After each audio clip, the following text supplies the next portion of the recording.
Matthew got me, y'all. Matthew got me.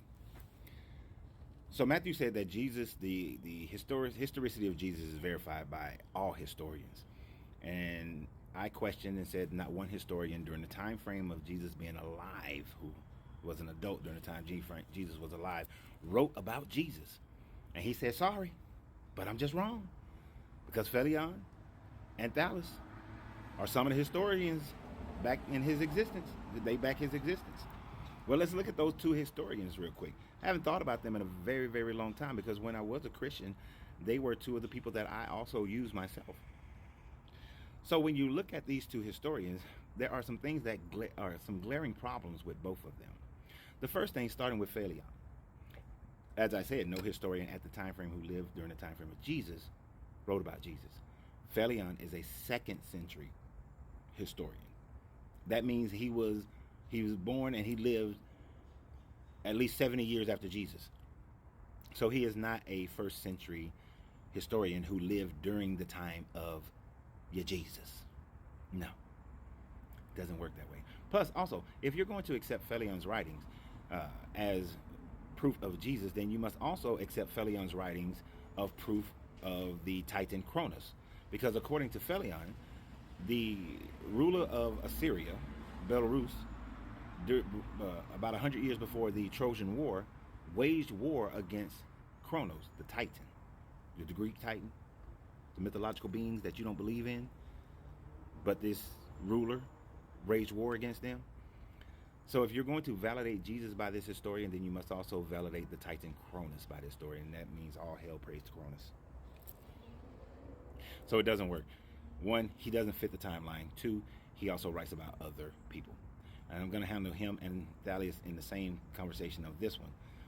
Thales, who you don't know, you have no idea when, they don't know when he lived or when he died. Have absolutely no idea. The only thing they know is that there are fragments of his writings, but most of his writings are, most of the knowledge we have about Thales is based on later historians writing about Thales. Historians like Sextus Africanus wrote about Thales, and because Sextus wrote about Thales, then people are placing, historians try to place Thales' works in and around 50 CE. So about 20 years after Jesus supposedly died is when they're placing the writings of Thales.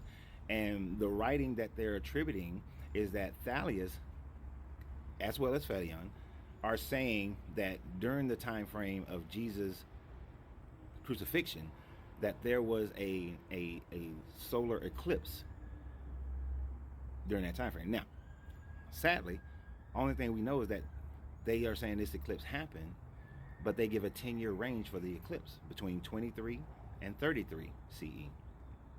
So it wouldn't fit, and it's not as accurate as you would want it to be.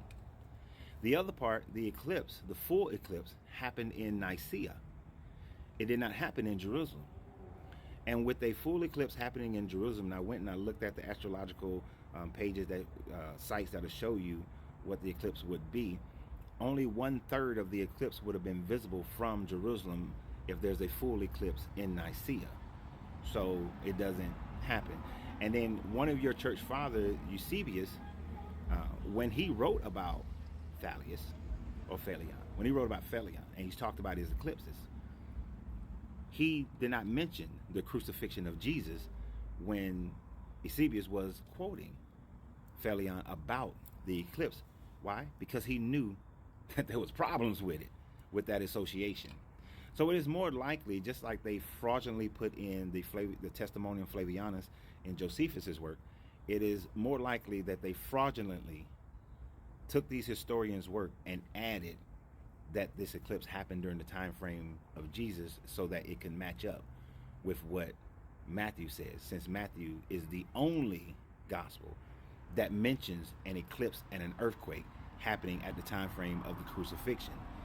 Don't you find it interesting that Mark, Luke, and John, neither one of those mention a freaking eclipse and an earthquake that happened at the time frame? It's one thing if we have I might not see that John was over there, or that Mary Magdalene or Salome was there. Those things you can attribute to just what you're paying attention to. A freaking solar eclipse, a freaking earthquake. Come on, man. Come on, man. And Nicaea had an earthquake at that time frame of the eclipse that knocked down buildings. There was no eclipse, there was no earthquake that happened in Jerusalem at that time that was knocking down buildings and things of that nature.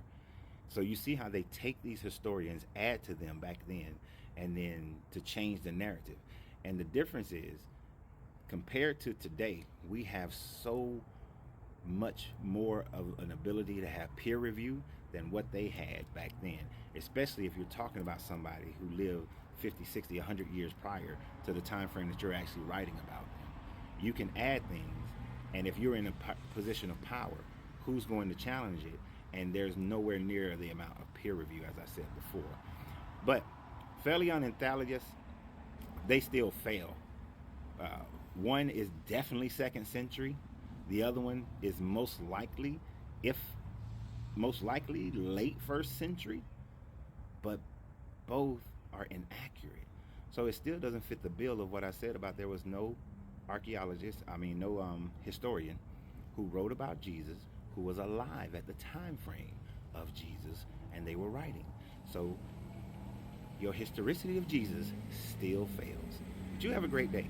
And remember always, you got to free yourself to be yourself, because your greatness is non-negotiable. Good journey, good vibration.